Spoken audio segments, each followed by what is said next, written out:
خوش اومدید با آپدیت هفتگی بیت کوین.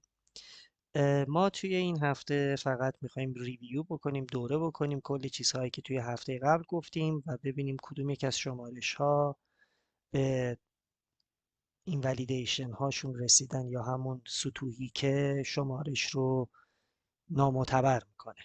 خب مثل هفته گذشته از سناریوی بولیشمون شروع میکنیم و زیر مجموعه هاش. سناریوی اول ما که طبیعتا سناریوی مورد علاقه خودم هم هست و حس میکنم احتمال بیشتری برای اتفاق افتادن داره. میبینیم که هیچ تغییری نکرده و همچنان داره مسیر خودش رو برای تکمیل کردن موج احتمالی 3 ادامه میده.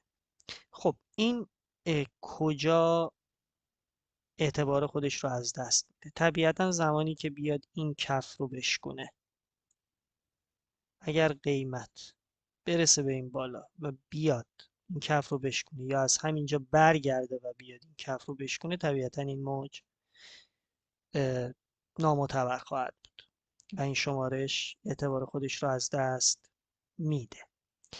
اما ما باز هم سناریوی بولیش دیگه ای داشتیم که خودش دو تا زیر مجموعه داشت که عملا این موج شماری دیگه بهش احتیاجی نداریم، چون این سقف ما رو زده و طبیعتا از اعتبار ثابت خواهد بود. ولی این موج ما همچنان پابرجاست که B میتونه به اعداد بالاتری برسه که در واقع میشه A ما، ببخشید، که در واقع میشه A، B و C که تو این شرایط موج 4 ما انتقال پیدا میکنه به این پایین و بعدش میتونه ادامه روند رو به بالا برای تکمیل کردن موج 5 از دیگری یا همون درجه اینترمدیت ادامه بده.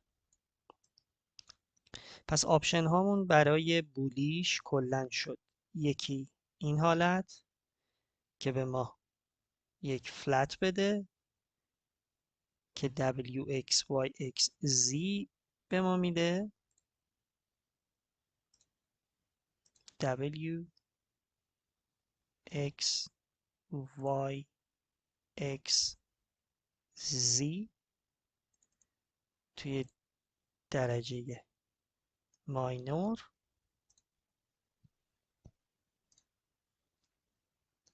پس این رو هم خلوتش میکنیم، احتیاجی دیگه به این نداریم، تنها آپشنمون همین میمونه.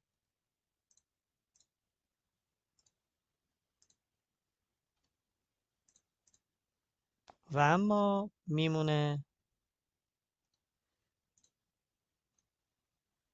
موج شماری بریشمون یا سناریوی رو به پایین و بریشم که توی این سناریو تقریبا هیچ چیزی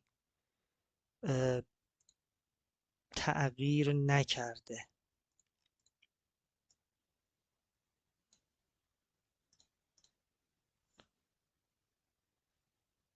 توضیح دادیم توی ویدیو قبلی که چگونه ما به این ناحیه رسیدیم و به چه علت ممکنه که شرایط رو به پایین و بریش تغییر بکنه. خب سناریوی 1-2-1-2 داشتیم که طبیعتا این سناریو کاملا حذف میشه و فقط این سناریوی سمت راستمون باقی میمونه که میشد در واقع به جای ABC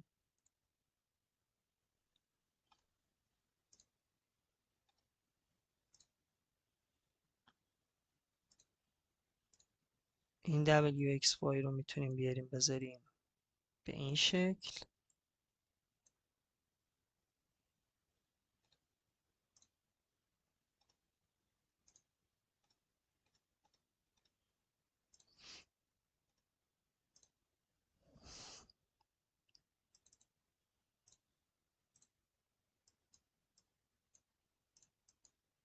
برای موج 2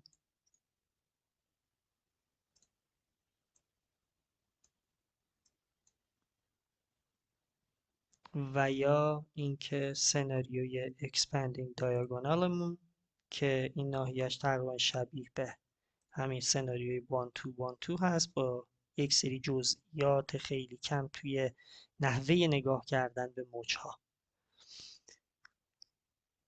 پس ما همچنان سناریوی بریشم ازش یک آپشن هایی کم شد، یک احتمالاتی کم شد، یه ذره برای ما تمیزتر اتفاقها داره برای ما تمیزتر میشه. همچنان پابرجاست سناریوی بریشمون و سناریوی بولیشمون هم همچنان با پابرجاست.